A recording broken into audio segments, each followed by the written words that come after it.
안녕하세요. 사연 읽어주는 남녀입니다. 오늘도 와주셔서 감사드리며 그럼 오늘의 사연 바로 소개해드리겠습니다. 저희 시어머니는 엄청 뻔뻔하신 분입니다. 그냥 일반적인 시각으로 뻔뻔한 게 아니라 정말 너무너무 뻔뻔해요. 결혼 전에 아예 그 상황을 몰랐던 건 아니에요. 혼수를 요구하는 것부터 시작해서 하나하나 저희 부모님을 다 기함시킬 정도로 뻔뻔했으니까요. 그래서 처음에는 저희 부모님이 제 결혼을 반대하기도 했습니다. 그런데 생각해보니 시어머니는 언젠가는 돌아가실 거고 저는 이 남자가 너무 좋으니까 그냥 조금 제가 무시하고 참고 살 수 있을 거라고 생각했어요. 저희 시어머니는 돌아가신 저희 시아버지의 세 번째 부인입니다. 저희 돌아가신 시아버지가 되게 잘생기셨거든요. 제 남편이 그거 닮아서 아마 제가 제 남편 얼굴 보고 좋아하는 걸 수도 있어요. 그 정도로 시아버지 젊을 때 사진 보면 이런 분이 어떻게 영화배우를 안 하고 평범하게 사셨지라는 생각이 들 정도로 진짜 잘생기셨습니다. 첫 번째 부인, 두 번째 부인하고는 사이가 별로 안 좋으셨던 것 같아요. 그리고 자식도 없었대요.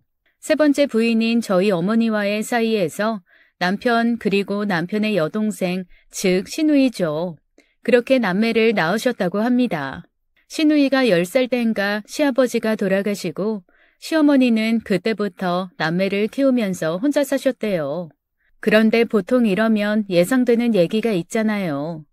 시어머니 혼자 온갖 고생을 하며 자기 희생을 해서 남매를 키우고 본인의 인생 없이 그렇게 살았다는 일반적인 엄마들의 스토리요.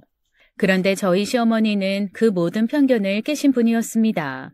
일단 시어머니의 친정집이 조금 잘 살았었나 봐요. 친정에서 가지고 온 재산을 시아버지에겐 꽁꽁 숨겼다가 나중에 아이들 키우면서 조금씩 뺏어 쓰시고는 그거를 글쎄 목록을 만들어 놓으셨더라고요. 그리고 남매가 각각 돈을 벌기 시작했을 때 그 목록을 앞에 내놓고 내가 너희를 키우면서 이만큼 돈이 들었으니 이 원금 정도는 너희가 보존을 해야 된다.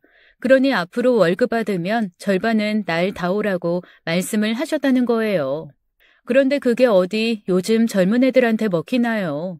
남편도 그렇고 시누이도 그렇고 펄쩍 뛰었더니 시어머니가 3일 밤낮을 알아두었다가 징징거렸다가 하면서 어떻게든 그거는 보존해야 된다고 자기 그 돈 없으면 노년에 어떻게 사냐고 졸라대서 어쩔 수 없이 두 사람 다 월급의 절반까진 힘들고 일부는 용돈처럼 드리겠다고 했다고 하네요. 그런데 여기서 재미있는 건 아니죠. 재밌는 게 아니라 여기서 기가 막힌 건 글쎄 시어머니가 처음에는 원금만 적힌 리스트를 내밀었다가 돈을 주겠다고 자식들이 하니까 거기에 슬그머니 이자를 붙이더라는 거예요. 그것도 매년 복리로 늘어나는 이자요. 자식들이 너무나 황당해하니까 뻔뻔하게 그러시더래요. 야, 물가 상승률도 여기에 적용을 해야지. 어쨌건 결혼 전에 남편이 우리 엄마 이런 사람이야 라고 웃기다는 듯 에피소드라고 얘기해줬지만 그때만 해도 저는 되게 특이하신 분이다라고만 생각을 했습니다. 무심했던 제 발등을 찍은 거죠. 저희 집은 정말 평범한 중산층이에요. 그냥 적당히 산다라는 말이 가장 적절합니다. 제가 부모님 부양할 의무 없고요. 부모님도 노후 대책 다 해놓으셔서 자식들한테 부담 주실 일 없는 정말 각자 잘 살기만 하면 되는 그런 집입니다. 딱히 물려주실 것도 없지만 그렇다고 해서 제가 보탤 것도 없어서 저희 집은 뭐랄까 몹시 쿨하게 우리 각자 번 걸로 각자 잘 살자 이렇게 일찍부터 합의가 된 집이에요. 당연히 대학까지는 그래도 부모님이 학비랑 용돈을 지원을 많이 해주셨고요. 그 이후에 제가 취직해서 사회생활을 한 다음부터는 제가 가끔 부모님한테 자식으로서 제 마음이 당겨서 용돈을 드릴 때가 되면 드리기도 하고 좋은 거 있으면 사드리기도 하고 한 번씩 집에 좀 큰 돈 들어갈 때 조금씩 보태기도 하고 할 뿐 제가 의무적으로 부모님한테 한 달에 얼마를 드려야 된다 뭐 이런 거는 없이 살았습니다. 그런데 결혼 전에 다른 선배 언니들이 이렇게 충고를 해주더라고요. 야, 너 남편한테 우리 친정은 도와줄 필요 없어. 이런 얘기 절대 하면 안 돼. 남자들 의외로 단순해서 그런 얘기 듣고 나면 나중에 친정에서 도움이 필요하거나 친정에 뭔가 보태줄 일이 생길 때 아무것도 생각 안 하고 너희 친정 보태줄 필요 없다며 왜 말이 달라져? 라고 얘기한다? 그러니까 시댁에 만약에 50만 원 주면 우리 집도 50만 원 줘야 해 하고 얘기해 꼭. 그렇게 처음부터 세팅해놔야 돼. 아우 언니. 그런데 저희도 버는 게 한계가 있는데 어떻게 양쪽 집에 그렇게 큰 돈을 계속 들여요. 시어머니야 정말 생활비가 없으니 그 정도는 드려야 하지만 솔직히 저희 친정은 굳이 필요가 없는데. 아이고 이 바보 같은 사람아. 그걸 엄마 아빠를 드린다고 생각하지 말고 그냥 네 비자금 모은다고 생각해. 돈 필요 없이 네 돈 잘 보존해 주실 부모님이 계시다는 거 얼마나 큰 복인데. 그거 나중에 너 진짜 후회한다. 듣고 보니 맞는 말이더라고요. 그리고 먼저 경험해본 언니들의 말이니까 저는 그 말도 일리가 있다고 생각했습니다. 그래서 남편한테 얘기를 했죠. 양쪽 집 부모님께 생활비는 똑같이 드리는 것으로요. 사실 둘 다 버는 돈에서 일정 부분 생활비 각출하고 각자 부모님께 자기 용돈에서 돈을 드리는 거라서 더 드리고 싶으면 용돈 줄여 더 드리면 되는 거였죠. 저랑 남편이 다른 건 남편은 시어머니에게 더 드리면 드렸지 덜 드릴 수 없었다는 거고 저는 제가 드리는 용돈을 모두 부모님이 제 앞으로 모아놓으셨다는 겁니다. 네 선배들 말이 맞아. 이렇게 그냥 목돈 모으는 개 붙는다고 생각해. 엄마랑 아빠 네가 주는 돈 없이도 살 수 있으니까. 그런데 문제는 결혼 후 한두 달 지난 후부터 생겼습니다. 저희 시어머니 뻔뻔하다고 했잖아요. 그냥 뻔뻔을 넘어서 기가 막히게 뻔뻔하시거든요. 예를 들어서 시장에 가서 충분히 사도 되는 물건을 꼭 백화점에 가십니다. 그리고는 백화점에서 저나 제 남편한테 전화를 해요. 그런데 저는 사실 일하면서 시어머니 전화를 잘 안 받거든요. 보통 백화점 가서 쇼핑하실 시간이 일하는 시간이잖아요. 그럼 나중에 저녁 한 10시쯤 전화해서 이제 일이 끝났다. 아까 전화하셨던데 무슨 일이시냐 하면 그때는 잔뜩 삐진 목소리로 아니다. 내가 뭐가 좀 필요해서 전화했는데 네가 안 받아서 그냥 알아서 해결했다라고 하시면서 끊으시거든요. 그런 게 몇 번 반복되고 나서는 저도 알았죠. 뭔가 아쉬운 게 있을 때만 저한테 전화를 하신다는 걸요. 그래서 시어머니 전화는 저는 아예 업무 시간에는 받지도 않습니다. 하지만 남편은 그렇지가 않죠. 밤이고 낮이고 시어머니가 전화를 하시면 제깍제깍 받는 정말 멍청한 효자가 바로 제 남편입니다. 남편이 그런 걸 아니까 시어머니는 백화점 갔다가 뭔가 필요한 게 있으면 바로 남편한테 전화를 하시더라고요. 그리고는 그러신답니다. 예, 내가 이거를 지금 사려고 포장까지 다 했는데 카드를 안 갖고 왔지 뭐니? 지금 이쪽 분 연락처를 좀 알려줄 테니까 네가 어떻게 결제를 좀 해주던가 이 회사로 계좌 입금을 좀 하든가 처리 좀 해줄래? 아니면 네가 와주면 제일 좋고. 그런데 일하는 사람이 얼마나 자주 백화점에 뛰어갈 수 있겠어요. 그런 일이 몇 번 반복되고 어떻게 계좌 입금도 안 되고 뭐도 안 되고 할 경우 어머님이 물건을 못 사는 날에는 그렇게 남편한테 서럽다고 울고 짜증을 내고 하니까 결국 남편이 한도가 100만 원 정도 되는 카드를 하나 드린 모양입니다. 엄마 이거 함부로 쓰지 마시고요. 이거 다 제 용돈에서 나가야 되는 거니까 꼭 필요할 때, 급할 때, 당장 정말 급할 때, 그럴 때만 쓰셔야 돼요. 나중에 그 얘기를 듣고 남편에게 저는 이렇게 말했어요. 차라리 고양이한테 생선 가게를 크게 차려주는 게 빠르지 않았겠니? 한도 100만 원? 그거 나는 이틀이면 사라질 거라고 본다. 아니야, 엄마가 그러셨어. 정말 급할 때만 쓰신다고 하셨어. 제 남편은 평생을 자기 엄마한테 속고도 여전히 속고 있었습니다. 아니나 다를까 어느 날 남편이 하얗게 질린 얼굴로 얘기를 하더라고요. 네 말이 맞네. 엄마 한도 카드 100만 원 3일 4일이면 다 쓰시는 것 같아. 나 지금 카드 값이 너무 많이 나와. 그거는 당신이 알아서 해결해야지. 몇 달간은 내가 알아서 해결했지. 그런데 더 이상은 나도 너무 힘들어. 그동안 용돈에서 조금씩 모았던 걸로 카드값 계속 갚고 있었는데 사실 용돈이 그렇게 넉넉한 게 아니잖아. 이거 어떡하지? 아니, 그걸 나한테 물어보면 어떡해? 그냥 카드를 해지를 해. 어머님한테 카드 해지했다고 하면 되잖아.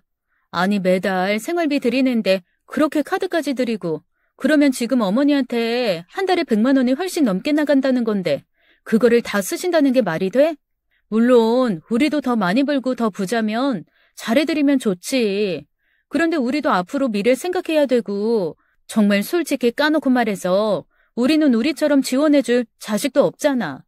당신이랑 나 앞으로 아이 가질 생각도 없고 어쨌거나 우리 노후 100% 우리가 다 준비해야 되는 건데 지금 이런 식으로 어머님한테 계속 들어가면 너무 밑빠진 독에 물 붓기 같아. 나도 당신이 효자라는 거 알고 못된 며느리 하기 싫어서 이런 말 사실 하고 싶지 않은데 어머님 좀 너무하신 것 같아. 아, 내가 진짜 우리 엄마 때문에 늙는다 늙어. 사실 아니다. 뭐 이런 얘기까지 너한테 할 필요는 없고. 왜? 아직도 내가 모르는 얘기가 있어? 남편은 머뭇거리다가 시어머니에 대한 이야기를 시작했습니다. 제가 몰랐던 시어머니의 과거였죠. 시어머니가 3번째 아내라고 했잖아요. 그런데 그 얘기를 들으면서 아주 잠깐 그런 생각은 들었거든요. 아니, 잘 사는 집 딸이라면서 어떻게 3번째 아내로 가게 그냥 내버려 두셨지? 시어머니가 시아버지를 엄청 사랑하셨나? 도저히 막을 수 없는 세기의 사랑이었나? 아무리 그래도 그렇지 그렇게 잘 사는 집이면 그래도 딸을 좀 좋은 집에 시집 보내고 싶어 하지 않나? 아주 잠깐 그런 생각을 했지만 저조차도 집에서 반대하는 결혼 우겨서 했잖아요. 자식 이기는 부모 없고 자식이 좋다고 하면 어쩔 수 없이 허락을 해야 되니까 저는 시어머니도 그런 줄 알았죠. 그런데 남편의 말을 들어보니 그게 아니었습니다. 시어머니가 외동딸이래요. 그리고 시어머니의 엄마, 즉 시외할머니가 엄청 무서운 분인데 그분이 큰 부잣집 딸이었다고 하네요. 결국 시어머니가 부자인 것도 그 엄마가 부자여서 처음에 시집 올 때 돈을 좀 가지고 오실 수가 있었다는 거죠. 그런데 시집을 오게 된 스토리가 아주 가관이었습니다. 저희 시어머니 세상에 그 옛날 그 어린 나이에 고스톱에 빠져가지고 몇 날 며칠을 집에도 안 들어오고 하우스 같은 데서 고스톱 치시던 분이랍니다. 지금으로 얘기하면 완전히 타짜, 도박 중독자였던 거죠. 20대에 집에 있는 거 스물스물 갖다가 팔아서 도박 자금으로 쓰고 그렇게 고스톱을 쳐대면서 거기서 돈을 따면 흥청망청 써버리고 돈을 잃으면 또 집에 있는 거 갖다 팔아 노름 자금 마련하고 그러는 거를 1년 정도 뒤에 시 외할머니께서 아셨답니다.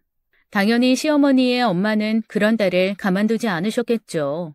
남편 얘기 들어보니까 그분은 그 옛날에도 되게 신여성으로 일도 많이 하시고 본인이 재산도 불리시고 약간 여장부 스타일이셨더라고요. 그런 분이 자기 딸이 그렇게 도박에 빠져서 해롱해롱 하는 거를 두고 보실 리가 없잖아요. 그래서 여러 가지 방법을 쓰셨답니다. 어디 절에다가 잠시 보내서 가두다시피 하신 적도 있었고요. 병원도 입원을 시키신 적이 있대요. 하지만 도박은 손을 자르면 발로 하고 발을 자르면 입으로 한다면서요. 저희 시어머니는 몇 년을 그 도박에서 벗어나오지 못하셨다고 합니다. 그런데 그 도박에 빠졌던 시어머니의 마음을 훔친 게 바로 저희 시아버지라는 거였죠. 저희 시아버지를 보고 첫눈에 반한 시어머니가 도박장 쫓아다닐 정신도 없이 저희 시아버지를 쫓아다니게 된 거예요. 자연스레 저희 시아버지 쫓아다니면서 연애를 하느라 도박에는 손을 끊게 됐고 시 외할머니는 그걸 보고 저 남자가 내 딸의 도박 치료제구나라는 생각을 하셨다고 합니다. 그래서 부랴부랴 결혼을 시키신 거였대요. 결혼을 시키시면서 저희 시아버지한테 그렇게 말씀하셨다네요. 내가 저 아이가 화투짝을 손에 쥐지 않는 한은 자네가 먹고 사는데 어려운 일 없게 해줄 걸세. 하지만 저 아이가 화투짝을 다시 손에 쥐는 한 자네도 저 아이도 내 돈 한 푼 가져갈 생각하지 말게. 그래서 시아버지는 어떡하든 시어머니가 고스톱을 못 치게 하려고 되게 다양하게 시어머니의 시선을 뺏는데 온 힘을 쏟으면서 사셨답니다. 그렇게 시어머니가 도박 대신 빠진 게 바로 쇼핑이었던 겁니다. 결국 저희 시어머니는 어딘가에 계속 중독이 되어야 하는 사람이었던 거죠. 처음에는 도박, 두 번째는 저희 시아버지, 그 다음엔 쇼핑 순서로 말입니다. 그러니 당연히 저랑 제 남편이 주는 돈으로는 만족을 못 하시겠죠. 저희가 드리는 돈이래 봐야 남편이 저 몰래 어머니에게 만들어준 카드 100만 원, 그리고 생활비 50만 원, 총 150만 원이 전부잖아요. 사실 큰돈이기도 하지만 백화점 가서 맘먹고 쇼핑하려고 하면 몇 개 뭐 못 사잖아요. 그러니 시어머니가 당연히 돈 하실 수밖에 없죠. 하지만 저희도 언제나 언제까지 시어머니를 감당하고 있을 수는 없었습니다. 결국 남편은 큰 마음을 먹고 시어머니에게 드렸던 카드를 끊어버렸어요. 그리고 시어머니에게 문자로 통보했죠. 어머니 아무리 생각해도 어머니가 급하게 쓰시는 돈이 아닌 것 같습니다. 저도 너무 힘들고 해서 카드 끊었으니까 어머니 앞으로는 그냥 저희가 드리는 생활비로 사시고 정말 크게 뭔가 필요하신 게 있으면 저희한테 미리 논의해 주세요. 저희가 지원할 수 있는 만큼 하든가 아니면 대체제를 찾아봐 드리든가 저희가 좀 도와드리든가 할 테니까 그렇게 말씀해 주세요. 그렇게 문자를 보낸 지 5분 시어머니에게 득달같이 전화가 왔습니다. 남편은 각오했다는 듯이 담담하게 받았죠. 그런데 시어머니의 첫마디가 가관이었어요. 네 마누라 때문에 그러냐? 시어머니의 목소리가 전화기를 뚫고 나와 저한테까지 쩌렁쩌렁 울리더라고요. 그리고 남편이 끊임없이 제 눈치를 보게끔 시어머니는 계속해서 제 욕을 하셨습니다. 너 같은 효자가 나한테 이럴 리가 없다. 여우 같은 며느리가 대체 뭐라고 수작을 부렸길래 네가 나한테 돈을 끊니? 나는 참을 수가 없다. 응? 내가 너 결혼하기 전에 얘기하지 않았니? 시집 올 때 받아서 아끼고 아끼며 썼던 돈 너희 남매 키우는 데 썼으니 그네 노후자금 그거 하나 보존해달라고 해서 내가 지금 너희한테 자존심 굽혀가며 그래도 굽신굽신 돈 받고 있는 건데 네가 나한테 이러면 내가 얼마나 서럽겠니? 듣다 못한 남편이 자기도 모르게 이렇게 얘기를 하더라고요. 엄마는 돈 드리는 거 다 사치하는 데 쓰시잖아요. 저희 장인 장모님은 그거 다 모아놓고 나중에 자식들 필요하면 준다고 한 푼도 안 쓰고 계시대요. 앞불싸 남편의 그 말이 시어머니의 화를 더 돋구고 말았습니다. 아니, 너 나랑 똑같은 금액을 지금 사돈댁에도 주고 있다는 거냐? 그게 말이 돼? 왜 말이 안 돼요? 똑같은 부모인들. 나랑 사돈댁이랑 사는 수준이 다르잖아. 사돈댁은 없이도 사는 사람들이고 나는 없으면 안 되고, 어? 없으면 당장 죽는 네 어미한테 쓰는 돈은 아깝고 그야말로 없어도 되는 돈은 사돈댁이 그렇게 펑펑 퍼주고 네가 자식이냐? 시어머니의 악다구니는 계속해서 이어졌습니다.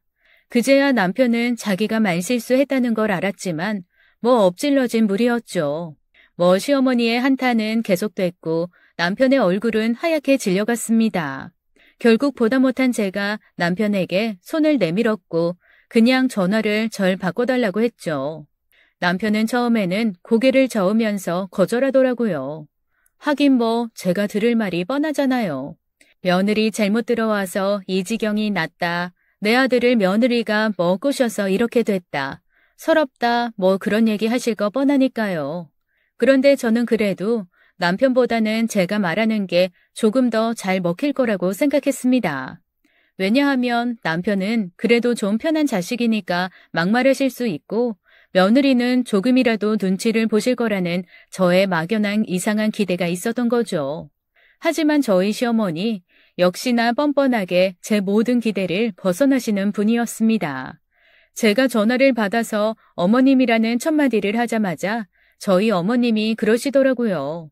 너 당장 네 집에 갖다 준 내 아들 돈 가져와라. 순간 머리가 멍해졌어요. 그 모든 단어가 다 이해가 안 되더라고요. 네 친정에 갖다 준 내 아들 돈? 친정에 갖다 준 내 아들 돈이라는 게 뭐지?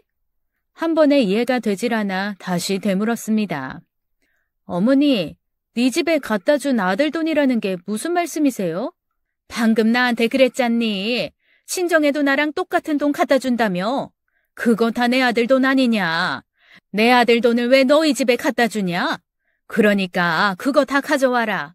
전 너무 황당했습니다. 그래서 어머니께 말씀드렸죠. 어머님, 그거 이 사람 돈 아니에요. 저희 부모님한테 제가 벌어서 드리는 제 돈이에요. 그걸 왜 어머님이 가져가세요? 그랬더니 시어머니가 정말 개똥 논리를 펼치시더라고요. 아니, 너희들은 결혼했잖니. 결혼하면 부부 일심동체라며. 일심동체라는 거 뭐냐? 한 몸이라는 거 아니니? 그 한 몸이 돼서 돈이 나갔으면 그것도 네 남편 돈이잖니. 그런데 네 남편 돈이 뭐니? 내 아들 돈이라는 거잖아.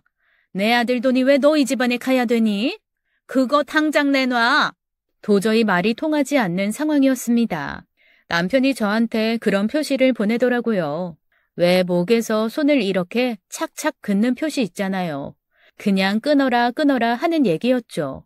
그래서 저는 어머니께 그랬습니다. 어머님, 그냥 그 얘기는 저 사람이랑 하세요. 저는 끊을게요. 너 어디서 버르장머리 없게 시애미가 얘기하는데 전화를 함부로 끊겠다 말겠다 통보니? 너 너희 집에서 그렇게 배웠니? 저는 제가 드라마에서나 듣던 너희 집에서 그렇게 배웠니라는 얘기를 제가 직접 들을 줄은 정말 꿈에도 생각하지 못했습니다. 남편이 저한테 전화를 뺐더니 그러더라고요. 엄마, 진짜 그만하세요. 양쪽 집 부모님한테 똑같이 드리는 거 요즘엔 너무나 당연한 일이에요. 그리고 엄마가 저한테서 추가로 더 가져가시는 거 그런 게 이상한 거라고요. 저희가 뭐 몇 천만 원씩 버는 것도 아니고 저희도 둘 다 월급쟁이라 쪼개고 쪼개서 그래도 엄마 먹고 사실 수 있게 도와드리는 건데 엄마 그리고 지연이가 드리는 것도 있잖아요. 지연이 걔가 뭐 얼마나 번다고. 아주 내가 걔한테 드린 돈 뽕 뽑으려면 아직 100년은 더 살아야 된다. 세상에 정말 소름이 돋았습니다. 아니 자식을 키우는데 든 돈을 다시 되돌려받기 위해 100년을 살겠다고 뻔뻔하게 말씀하시는 그 모습에 정말 머리끝부터 발끝까지 폭포수를 맞은 것 마냥 싸늘한 기운이 감돌더라고요. 그리고 그렇게 친하지도 않지만 그렇다고 그렇게 사이가 나쁘지도 않은 저희 아가씨가 너무 안쓰럽고 불쌍했습니다. 솔직히 저야 며느리니까 마음껏 시댁 욕이라도 하죠. 그런데 저희 아가씨한테는 친정엄마잖아요. 친정엄마가 저런다는 걸 생각하면 저는 너무 싫더라고요. 이래서 우리 아가씨가 언니, 저는 결혼 생각 없어요. 평생 싱글로 혼자 살 거예요. 라고 얘기했나 보다라는 생각이 들기도 했습니다. 남편은 전화를 끊고 나서 저를 가만히 바라보며 딱 한마디 하더라고요. 내가 너무 창피하다. 미안해. 너 볼 낯이 없다. 세상에 저희 남편 어머니랑 통화 30분 하고 나더니 30년은 늙은 얼굴이 되었습니다. 사실 시어머니가 미우면 남편도 밉잖아요. 그래서 전화 끊고 나서 남편한테 한바탕 퍼부으려고 했거든요. 그런데 그렇게 30년은 폭삭 늙은 것 같은 얼굴을 보니 남편한테 대거리를 할 수가 없겠더라고요. 미우나 고우나 어쨌건 남편이고 맘고생은 저보다는 저 사람이 더 하겠죠. 저야 그냥 되바라지게 욕 한 번 하고 넘어가면 될 일이지만 남편은 대체 어머니한테 돈을 줄 수도 없고 안 줄 수도 없고 저보기엔 창피한데 어떻게 하자고 말은 못하고 혼자서 끙끙 앓는 게 더 클 거잖아요. 그래서 그냥 그랬죠. 나 오늘은 밥하기 싫다. 나가서 우리 외식이나 하자. 남편도 제 마음을 알았는지 그냥 고맙다고 하면서 제 손을 꼭 잡더라고요. 그렇게 저희는 외식 나갈 준비를 하고 있었습니다. 남편이 월남쌈을 좋아하거든요. 그래서 속으로 생각했죠. 그냥 저 사람 좋아하는 월남쌈 싸서 열심히 먹여줘야겠다. 그러면 기분이 좀 풀리겠지 뭐라고 말입니다. 그런 아니란 생각을 하면서 옷을 갈아입고 있는데 갑자기 저희 엄마한테 전화가 왔습니다. 엄마, 무슨 일이에요? 예, 네 시어머니가 무슨 얘기를 하는 거니? 순간 시어머니와 통화를 하면서 느꼈던 머리 끝에서부터 폭포수가 꽂히는 듯한 싸늘한 느낌이 다시 한번 저를 감쌌습니다. 그리고 남편을 힐끗 봤죠. 한창 월남쌈 먹을 생각에 룰루랄라 조금 기분이 풀리던 남편이 제 얼굴을 보고 마치 얼음땡을 하듯 뚝 멈춰서서 가만히 저를 쳐다봤습니다. 저희 둘 사이에 정적이 감돌았어요. 저는 조용히 전화기를 내려놓고 스피커폰으로 연결을 했습니다. 격양된 엄마의 목소리가 흘러나오기 시작했어요. 아니, 네 시어머니가 나한테 전화를 해서 갑자기 돈을 달라고 하는데 대체 이게 무슨 소리냐고. 네가 준 돈이 왜 자기 돈이라는 거야? 너 시어머니한테 돈 빌려서 이때까지 나한테 생활비 줬니? 엄마, 어머님이 엄마한테 전화를 했어요?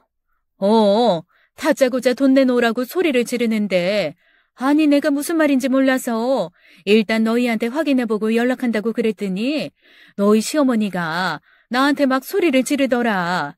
아니 자기를 못 믿어서 애들한테 확인을 하는 거냐고. 자기가 자기 돈 달라고 그러는데 뭘 애들한테 확인이 필요하냐고. 애들은 아무것도 모른다고 자기 돈이라고 계속 그 얘기만 하는데 아니 나는 당최 모르겠네. 이게 왜 너희 시어머니 돈이니? 너 뭐 시어머니한테 정말로 돈 빌렸어? 혹시 너 회사 그만뒀는데 엄마한테 말 못해가지고 시어머니한테 돈 빌려서 이때까지 엄마한테 생활비 줬니? 아우 얘 답답해. 말 좀 해봐. 저는 정말 얼굴이 화끈거렸습니다. 하지만 거기서 제가 뭐라고 말을 할 수가 없더라고요. 왜냐하면 옆에 남편이 정말 세상이 무너진 것 같은 얼굴로 고개를 푹 숙이고 서 있었거든요. 제가 그랬죠. 엄마, 그거 오해가 좀 있었던 거야. 시어머니한테 우리가 잘 말씀드릴 테니까 엄마 당분간 시어머니가 혹시 전화하시면 그냥 받지 말아요. 저희가 알아서 얘기할게요. 아니, 너희가 알아서 얘기하는 건 얘기하는 거고 대체 이런 전화가 온 연유를 내가 알아야 될 거 아니니. 저희 엄마 예전에 수학 선생님이셨거든요. 플러스 마이너스 곱하기 나누기 다 해서 제대로 숫자가 떨어지지 않으면 절대로 그 문제를 놓지 않으시는 분입니다. 그게 일상생활에서도 그래서 어떤 사건이 일어났을 때 전후관계, 인과관계, 연관관계가 다 이해가 돼야 비로소 납득을 하시는 분입니다. 그런 엄마에게 일단 넘어가라고 하는 건 있을 수 없는 일이었죠. 그 점은 저도 알고 남편도 알죠. 어쩔 수 없이 저는 차분히 얘기를 시작했습니다.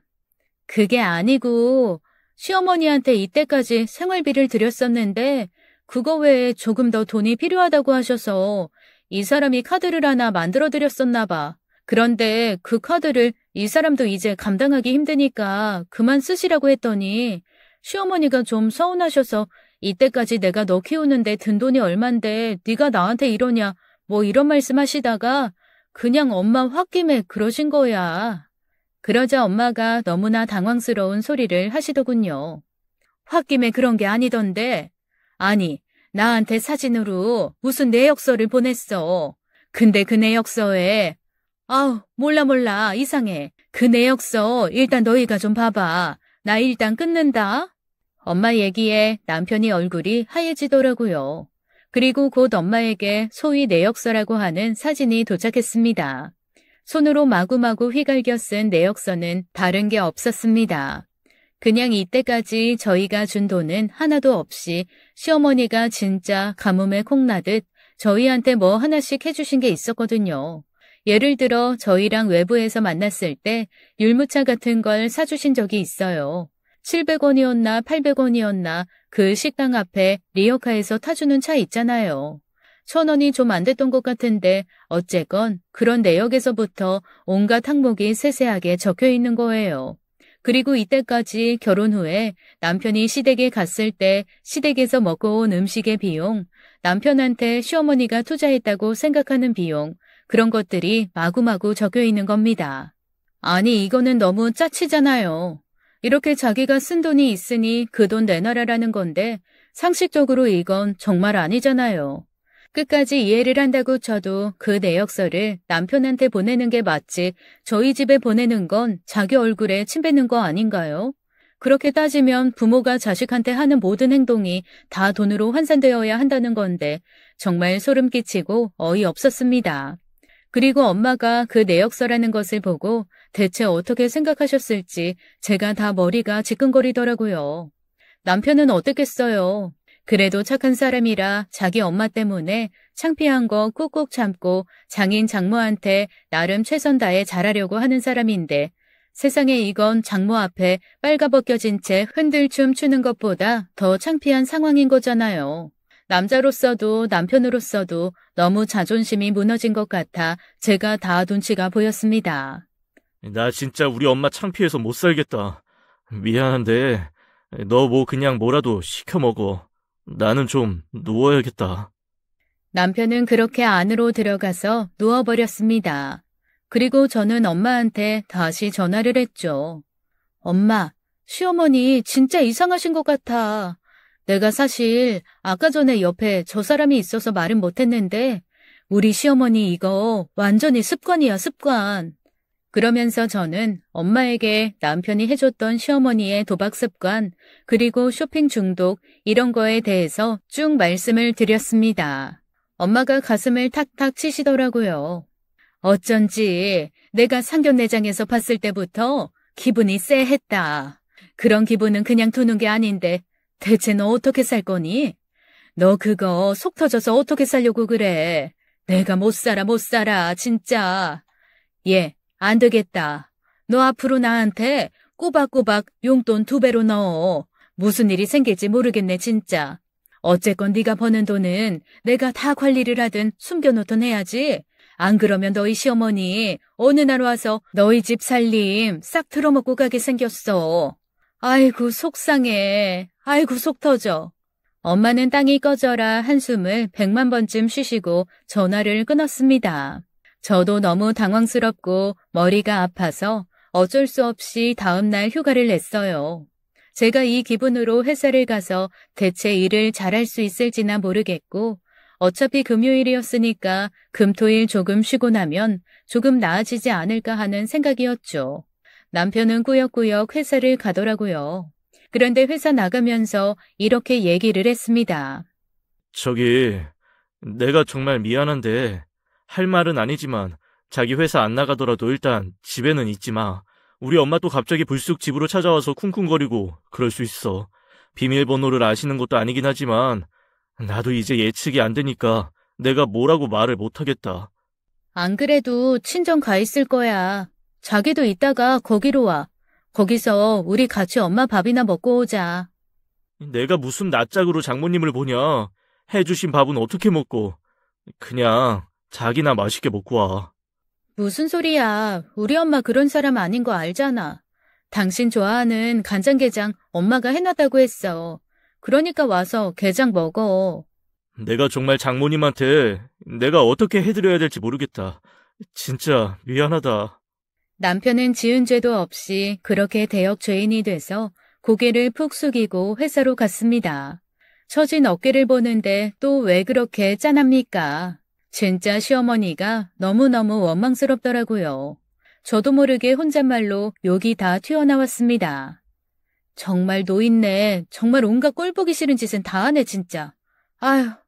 그렇게 한숨을 푹푹 쉬고 있는데 느닷없이 아가씨에게 전화가 오더라고요. 아가씨랑 통화하는 건 1년에 몇 번 없는 일이라 이건 또 뭔가 했죠. 언니, 괜찮아요? 아가씨의 한마디에 저는 시어머니가 또 저희 얘기를 하면서 아가씨를 어지간히 들들 볶았구나 하는 느낌이 왔습니다. 아가씨야말로 괜찮아요? 뭐 저야 평생 들은 말이고 앞으로도 들어야 될 말이고 어쩔 수 없는 거지만 사실 언니는 그럴 필요 없는 사람인데 듣고 있는 거잖아요. 뭐 오빠가 사과는 신나게 했을 테니까 그러려니 하고 언니, 우리 엄마 그냥 포기해요. 그냥 그러려니 하고 대신 돈만 주지 말아요. 오죽하면 저희 외할머니도 저희 엄마랑 영 끊었겠어요. 외할머니요? 어머님의 엄마요? 살아 계세요? 네, 살아 계세요. 되게 건강하게. 그런데 유산 정리 아마 엄마한테 한 푼도 안 가게 해놓으셨을 거예요. 그래서 엄마가 더 저러시는 거예요. 외할머니가 미리미리 저랑 제 오빠 앞으로 재산 돌려놓고 당신 자식인 엄마 앞으로는 뭐 안 해놓으셨거든요. 그거 알고 엄마가 더 저러는 거예요. 아마 외할머니가 지금이라도 엄마한테 재산 빌미로 제대로 살아라 그러면 저희 엄마가 제대로 사는 척이라도 할 텐데 저희 외할머니랑 연락 끊겨서 엄마가 이제는 믿을 게 아무 데도 없잖아요. 그래서 저렇게 약간 배수진 친 사람처럼 저러는 거예요. 오빠는 그런 말 없던데요. 오빠는 몰라요. 우리 집에서 그나마 마지막까지 외할머니랑 연락하고 산 게 저라서 저만 알아요. 아마 엄마는 제가 이 사실 알고 있는 것도 모를걸요? 오빠한테 제가 말 안 한 건 언니도 알죠? 오빠 은근히 엄마 싫어하면서도 엄마한테 약한 거. 아마 외할머니가 저희 남매한테 뭐 남겼다는 거 알면 오빠는 엄마한테 자기 거 다 줄 테니까 제대로 살라면서 읍수했을걸요? 그 바보 그러고도 남아요. 언니한테는 미안하지만 우리 오빠 바보예요 진짜. 저는 아가씨 말을 듣고 너무 당황스러웠습니다. 아니 그러면 저희 시어머니는 자기 엄마한테도 소위 말해 버림받은 거잖아요. 얼마나 감당하기 힘들었으면 친엄마가 딸 자식이랑 인연을 끊고 재산도 하나도 안 남겨주고 손주들한테 돌린다고 선언했을까요? 법적으로 정말로 그게 가능한지는 모르겠지만 일단 아가씨 말을 듣고 나니 어머니로서는 자기는 한 푼 받을 것도 없고 우리 엄마 죽고 나면 내 자식들한테 그 재산이 다 갈 테니 나는 어떡하든 자식들한테 최대한 뜯어야겠다라는 생각을 할 법도 하긴 하더라고요. 그런데 할 법도 하긴 하다라는 생각이 들면서도 저희 어머니가 조금도 불쌍하진 않았습니다. 왜냐, 그 뻔뻔함에 제가 너무 질렸거든요. 언니, 그런데 회사 안 갔어요? 지금 회사 있을 시간 아니에요? 그러고 보니 제가 언니 입장 생각 안 하고 전화해서 떠든 것 같네요. 사실 머리가 너무 아파서 회사 안 가고 그냥 친정 가서 좀 누우려고요. 사돈 어르신들 보기도 진짜 민망하네요. 어르신들이 저한테도 진짜 잘해주셨는데 제가 정말 100배 사죄하고 싶어요. 아가씨 무슨 말씀이에요. 오빠도 그렇고 아가씨도 그렇고 저희 집에 미안할 일은 아니죠. 아니요, 미안하죠. 저런 엄마 있다는 거 진짜 어디 가서 말도 못하겠고 창피한데 부모를 창피해야 한다는 것 자체가 너무 죄스럽고 이런 상황을 만든 엄마가 밉고 밉다가도 또 한편으로는 안쓰럽기도 하고 마음이 정말 복잡해요. 저도 어제 엄마가 하는 얘기 듣고 있는 대로 엄마한테 퍼부었는데 퍼붓고 나서도 밤새도록 마음이 편하지가 않아서 이리저리 뒤척이다가 그냥 언니한테 전화한 거예요. 아가씨 고마워요. 저는 뭐 아가씨도 그렇고 오빠도 그렇고 어쨌거나 저 먼저 생각해주니까 그냥 그저 그게 고맙죠 뭐. 언니 정말 미안해요. 일단 사돈 어르신한테도 죄송하다고 좀 전해주세요. 제가 직접 전화하는 건 오버인 것 같고 언니가 꼭 전해주세요. 알았죠? 걱정 말고 아가씨도 그냥 마음 털고 아가씨 생활해요. 이러다가 또 말겠죠 뭐. 저랑 아가씨는 그렇게 전화를 끊었습니다. 그리고 저는 주섬주섬 짐을 챙겨서 엄마 집으로 갔죠. 엄마는 분이 풀리지 않으신 듯 씩씩거리면서 집안을 왔다 갔다 하고 계시더라고요. 우리 박 여사님이 있는 대로 뿔이 나셨네. 예, 내가 네 시엄마 한번 만나볼까? 만나서 뭐해? 엄마, 말이 안 통해 말이. 그래, 말이 안 통하긴 하더라. 정말 벽창호더라. 엄마, 벽창호는 흔들면 울리기라도 하지. 우리 시어머니는 뭐랄까? 아, 몰라. 어떻게 정의할 수 없는 사람이야. 머리 아파 죽겠어. 내가 어디 속상해서 말할 데도 없고 진짜 속이 뒤집어진다. 뒤집어져. 나도 그래 엄마. 어디 가서 말도 못하겠고. 친구들한테 말하면 다들 반응 뻔하지 뭐. 그러게 너 결혼할 때 시어머니 자리 잘 보고 결혼하지 그랬냐. 내가 네 시어머니 인상 보고 그럴 줄 알았다. 너 처음에 시어머니 까다롭고 뻔뻔하다고 했을 때 너 고생 좀 할 것 같다고 했더니 내 말 안 들었잖냐. 이런 얘기밖에 더 듣겠어? 남 얘기는 항상 쉬워. 그게 내 얘기가 되면 어려워서 그렇지. 아우 얘 몰라. 그리고 너 저기 점심 네가 알아서 여기서 이것저것 꺼내 먹어. 저녁은 내가 개장해 줄 테니까 네 남편 오라 그러고. 걔도 뭔 죄냐? 부모 때문에 자식이 기죽고 그러는 거 제일 안타까운 일 중에 하나야. 내 눈치 보지 말고 와서 맛있게 밥 먹으라 그래. 엄마 어디 가? 나 여기 뒷집에. 엄마 요즘에 요양보호사 하잖아. 근데 이 뒷집에 혼자 사시는 여자 어르신이 있는데 그 어르신 성품도 좋고 인지도 가능하시고 괜찮으셔. 그런데 이제 너무 연세가 있으셔서 혼자 밥 차려 먹고 이런 게 좀 힘드시니까 그런 거 좀 도와드리고 있거든. 근데 워낙 뭐 집도 좋고 음식 해주시는 아줌마는 따로 있고 집 청소하고 빨래하면서 살림 도와주시는 분도 따로 있어서 엄마는 그냥 가서 말벗 정도 해드리고 식사하시는 거 옆에서 좀 도와드리고 그래. 한 4시간 정도만 하고 올 거야. 그러니까 너 여기서 혼자 점심 먹고 놀고 있어. 알았어, 엄마. 그럼 잘 다녀와요. 그렇게 엄마는 뒷집에 사시는 할머니 식사 지원, 정서 지원을 하러 가셨습니다. 저는 그나마 친정에 오니까 조금 마음이 풀리더라고요. 어딘가에 뭔가 말을 할 수 있는 것만으로도 마음에 쌓인 응어리는 좀 덜해진 것 같아요. 그래서 소파에 벌러덩 누워서 잠을 자기 시작했죠. 평일 낮에 그렇게 누워서 자는 잠이 얼마나 꿀잠인지 그만 점심도 먹지 않고 엄마가 집에 들어오실 때까지 내내 잤습니다. 그런데 엄마가 엄청 호들갑을 떨면서 들어오시더라고요. 얘, 일어나. 네가 지금 이러고 자고 있을 때가 아니야. 엄마, 언제 왔어? 지금 왔어, 지금. 그런데 너 혹시 네 시어머니 엄마 이름, 그러니까 시외할머니 성함 아니? 시외할머니? 시외할머니는 갑자기 왜? 저는 순간 멍해졌습니다. 잠이 덜 깨서 혹시 내가 아가씨한테 들은 얘기를 엄마한테 했나 하는 생각까지 들었는데 제가 오자마자 거의 엄마가 바로 나가서 아가씨가 한 얘기는 할 시간도 없었거든요. 그런데 엄마가 갑자기 시외할머니에 대해 물어보니 어안이 벙벙하더라고요. 내가 그분 성함을 어떻게 알아? 모르지 당연히. 그럼 네 시어머니 이름이 김연준 맞지? 약간 남자 이름 같은. 맞아. 그런데 갑자기 왜 그래 대체? 그러자 엄마는 제 말에는 대답도 않고 연신 고개를 갸웃거리며 중얼거리셨습니다. 이상하네. 나이도 똑같고 이름도 똑같고 외동딸인 것도 똑같고. 엄마, 무슨 얘긴데? 왜 그래? 어디서 무슨 소리를 듣고 왔길래? 아니, 그게 아니고 내가 너무너무 속이 답답해서 저 뒷집 할머니네 집에서 일하면서 계속 한숨을 쉬었거든. 뒷집 할머니가 그러시는 거야. 아니, 우리 박 여사는 한숨 한 번 안 쉬고 맨날 오후 해피데이 하시던 양반이 오늘은 무슨 수심이 있어 그리 한숨을 깊이 쉬시나 딱 그렇게 말씀을 하시더라고. 그래서 내가 그랬지. 제가 아주 사돈복은 꽝이라고. 세상에 사위도 아니고 사돈 때문에 이렇게 속이 뒤집힐 일이 있을 줄은 몰랐다고 그랬더니 그 할머니가 그러시는 거야.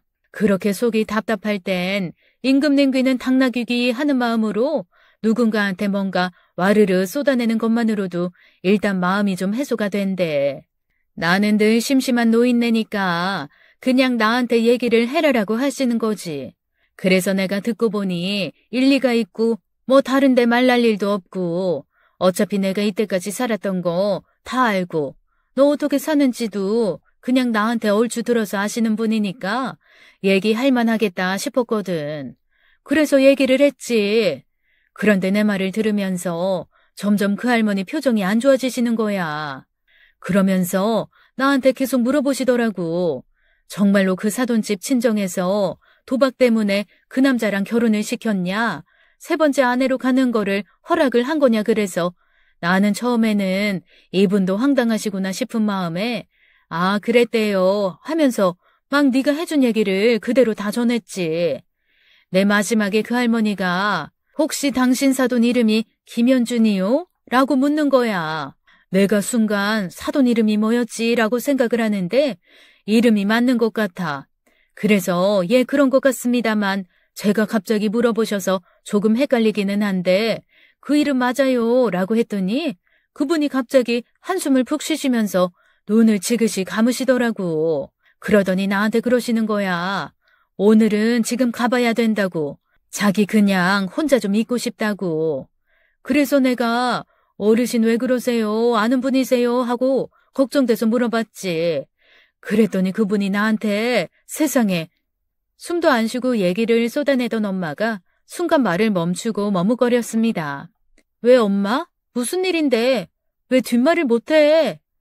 아니, 뒷집 할머니 딸이래. 네 시어머니가. 머릿속에서 북과 증이 한꺼번에 울리는 느낌이었습니다. 저는 엄마의 말을 듣고 한동안 아무 말도 못하고 입만 벌린 채 멍하게 앉아 있었어요. 그리고 계속 엄마한테 물어봤죠. 아니, 엄마, 우리 시어머니의 어머니가 왜 엄마 뒷집에 사셔? 낸들아니, 세상에 세상 좁다 좁아 진짜. 엄마, 앞으로는 그분이 엄마한테 뭐를 물어보든 간에 엄마가 그냥 여기까지 알고 있는 게 다라고, 더 이상 아는 게 없다고 그냥 그렇게 얘기해. 왜? 너 시 외할머니 살아있는 거 알고 있었어? 오늘 오전에 아가씨랑 통화하다가 알았어. 그리고 이따가 저기 신랑 오면 말하지 마. 여튼 그래줘, 엄마. 그래, 알았다. 이게 뭐야. 나는 그냥 어디 털어놓고 속 좀 시원해질까 해서 얘기했는데 진짜 세상 너무 좁네. 아주 지구촌 마을이야, 지구촌 마을.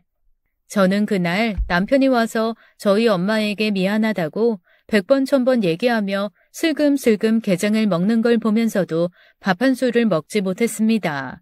제가 하도 못 먹고 있자 남편이 제 눈치를 슬슬 보더라고요. 아마 제가 스트레스 때문에 뭔가를 못 먹는다고 생각을 한 거겠죠. 그날 저녁 집으로 돌아오는 길 저는 남편에게 슬그머니 물었습니다. 당신 혹시 어머님 가족들에 대해서 아는 거 있어? 엄마, 가족? 아니, 뭐, 우리 남매뿐이지 뭐. 아니 그래도 부모 형제 있을 거 아니야. 아유, 그분들이 아직까지 살아계시겠어? 아, 그러고 보니까 나 중학교 때인가? 엄마랑 같이 외할머니 한번 본 기억이 난다. 그 전까지 난 외갓집을 한 번도 가본 적이 없었는데 엄마가 어느 날 데리고 진짜 엄청 큰 양옥집에를 데려가더라고. 마당이 학교 운동장만 하고 연못에 폭포에 와 TV에 나오는 집 가서 막 두리번거리고 있는데 엄마가 그러는 거야. 여기가 엄마 집이라고. 그래서 우리 엄마가 무슨 소리를 하나 했는데 알고 보니 거기가 외할머니 사시는 집이었던 거지. 그러면 그때 외할머니를 처음 본 거야?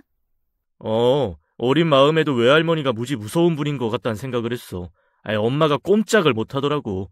뭘 잘못하셨던가 아니면 부탁을 하러 가셨던 건가. 나 거실에 두고 방으로 들어갔는데 엄청 큰 소리 몇 번 나고 엄마가 하얗게 질려서 나온 기억이 나. 그 이후로는 못 뵙고? 사실 엄마한테는 말 안 했는데 고등학교 때 학교로 세단차 하나가 와서 날 싣고 할머니한테 간 적이 있어. 그때 나랑 동생이랑 할머니 집에서 저녁 먹고 용돈도 받고 그랬는데 할머니가 그러시더라고. 너희 살면서 공부하고 일할 때 돈 필요하면 꼭 할머니한테 오라고. 대신 너희 엄마한테는 일절 말하지 말라고. 우리 엄마 캐릭터 아니까 뭐 둘 다 말 안 했지. 사실 내 대학 등록금 엄마가 카지노에서 날려먹었거든. 그래서 그때 할머니한테 찾아가서 등록금이랑 자취방 구할 돈 빌렸어. 그리고 그날 이후로 몇 번 더 만났나? 뭐 어느 날 찾아갔더니 집 이사가고 없으시더라고. 전화도 모르고 뭐 그냥 주변에 물어보다가 말았지 뭐. 아마 연세 많으셔서 돌아가셨을 거야. 어머니는 왜 자기 엄마랑 연락을 안 하셨던 거지? 할머니한테 들은 적 있어. 도박 버릇 고치려고 모질게 하셨는데 아마 평생 못 고칠 거라고. 그때는 사실 그런 얘기하는 할머니가 좀 미웠거든. 그래도 우리 엄마인데 저런 얘기하는 거 듣기 싫다. 뭐 이런 생각도 했고. 그런데 왜? 살다 보니 그 말이 맞아? 맞더라. 그래서 나도 얼마 전부터는 엄마한테 정말 거리를 확실히 둬야겠다고 생각하고 있어. 우리 엄마 분명 중독자야. 도박이건 쇼핑이건 앞으로도 이건 고쳐지지 않을 것 같으니 의무로 돌봐드리는 건 해도 더 많은 걸 드리지 않으려고. 안 그래도 병원도 알아봤어. 힘들었겠네. 이런저런 생각하느라. 저기 자기야. 왜? 아이, 그런데 갑자기 엄마 가족은 왜 물어봐? 차 돌려. 다시 우리 엄마 집으로 가. 내가 같이 어디 좀 갈 데가 있어. 제 말에 남편은 의아한 얼굴을 했지만 제가 워낙 단호하게 말하다 보니 군소리 않고 차를 돌렸습니다. 저는 남편을 데리고 엄마 뒷집 시 외할머니가 사시는 집 앞에 가서 섰어요. 다행히 집에 불이 켜져 있더라고요. 저녁 8시가 지나 9시를 향해 가는 시간이었지만 숯불도 당김에 빼랬다고 이게 맞는 것 같다는 생각을 했습니다. 언니, 갑자기 왜 여기를 오라고 그런 거예요? 우리 엄마 또 무슨 사고 쳤어요? 야, 너 여기 웬일이야? 언니가 문자했어. 어디 있든 제일 빠른 택시 타고 오라고. 여보, 무슨 일인데? 두 사람이 만날 사람이 있어. 저는 그렇게 배를 눌렀습니다. 그리고 늦은 시간 죄송하지만 앞집 아줌마 딸이다. 남편이랑 시누이랑 같이 왔다. 혹시 괜찮으시면 좀 만나주시지 않겠냐고 했습니다. 문이 열리더라고요. 영문도 모르는 남편과 아가씨가 제 뒤를 따라 들어오다가 대문 앞에 서 있는 할머니 한 분을 보고 우뚝 서서 하는 소리만 냈습니다. 처음 보는 시 외할머니는 연세가 드셨음에도 그 꼿꼿한 자세와 카리스마가 어마어마하시더라고요. 눈빛이 일단 호랑이 같은 느낌이었습니다. 아가씨랑 남편을 본 시 외할머니는 인자하게 웃으시면서 이러시더라고요. 내 너희들 어찌 사는지는 대충 알고 있었다. 너희 엄마 떼놓으려고 말도 않고 이사하고 연락도 없어서 놀랐지? 그래도 내 죽기 전에는 연락하려고 했어. 아직 죽을 날이 오지 않아서 연락 안 했는데 세상이 좁아서 이렇게 만나는구나. 어쩐지 제가 낄 자리는 아닌 것 같아서 멀찍이 서 있었죠. 그랬더니 시 외할머니가 저한테 다가와서 손을 딱 잡으시더라고요.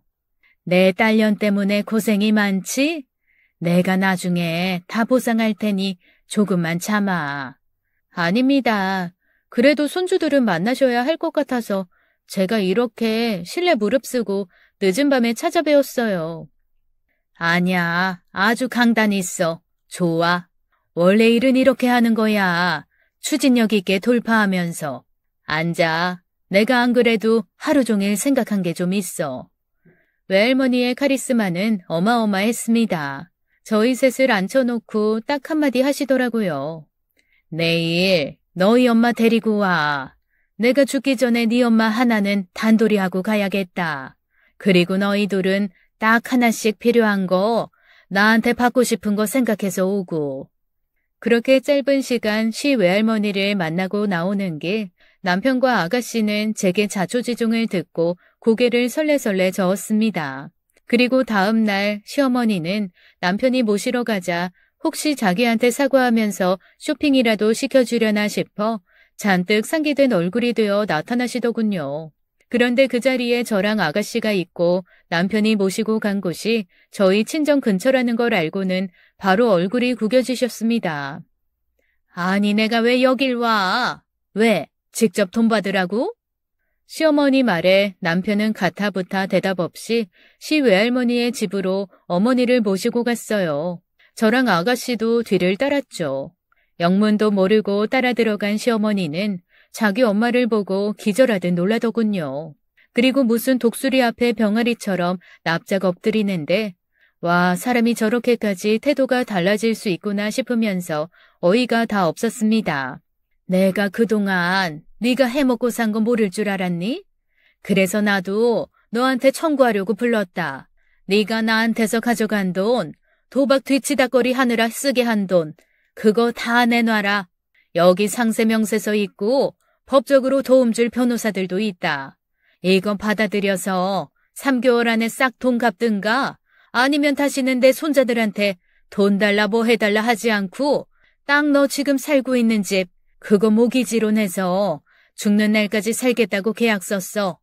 네 자식들이 엄마 생각해서 성의껏 뭐 자잘한 거 해주는 건 나도 상관 않겠다. 하지만 지금처럼 이상한 소리 해댈 거면 지금 너 사는 집에서도 알몸으로 나가. 그것도 네 집 아닌 거 알지?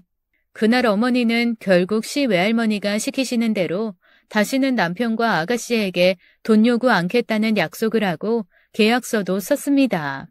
시 외할머니는 당신이 돌아가신 후에도 그 약속이 지켜지는지 감시할 공증인까지 이미 불러서 참관시키셨더라고요. 놀랍게도 시어머니는 그날 이후 정말 찍소리도 없으십니다. 그나마 살고 있는 집이라도 뺏길까봐 겁이 나셨던 거죠. 저랑 남편이요. 재산 안 받아도 되니 지금처럼 시어머니가 기죽은 채 살아주시면 더 이상 소원이 없겠어요. 정말 이렇게 편할 수가 없거든요. 남편도 더 이상 시어머니께 시달리지 않으니 많이 편해진 듯 보입니다. 아참, 시어머니께서 아가씨와 남편에게 갖고 싶은 것 한 가지씩 생각해 오라고 하셨는데 남편도 그렇고 아가씨도 그렇고 재물에 욕심이 없는지 아무 생각도 없이 왔더라고요. 결국 시 외할머니께서 두 손주에게 땅과 건물들을 증여해 주셨어요. 그리고 시 외할머니 돌아가신 후에도 남길 것들이 많다며 이미 유언장도 쓰셨습니다. 물론 그 유언장에 시어머니의 이름 석자는 전혀 들어있지 않았어요. 아마 시어머니가 그날 친정엄마에게 전화 걸어 돈을 달라고 하지 않았더라면 시 외할머니를 이렇게 빨리 만나지는 못했을 텐데 사람 인연이라는 게 참 신기한 것 같아요. 요즘 남편과 아가씨와 저는 가끔씩 시 외할머니를 찾아뵈며 인사드리고 있어요. 시 외할머니는 남은 노년을 손주들과 함께하니 더없이 좋다고 하시네요. 제 이야기는 여기까지입니다. 지금까지 사연 읽어주는 남녀였습니다. 끝까지 함께해주신 여러분 감사드리며 저희는 다음 사연으로 돌아올게요. 감사합니다.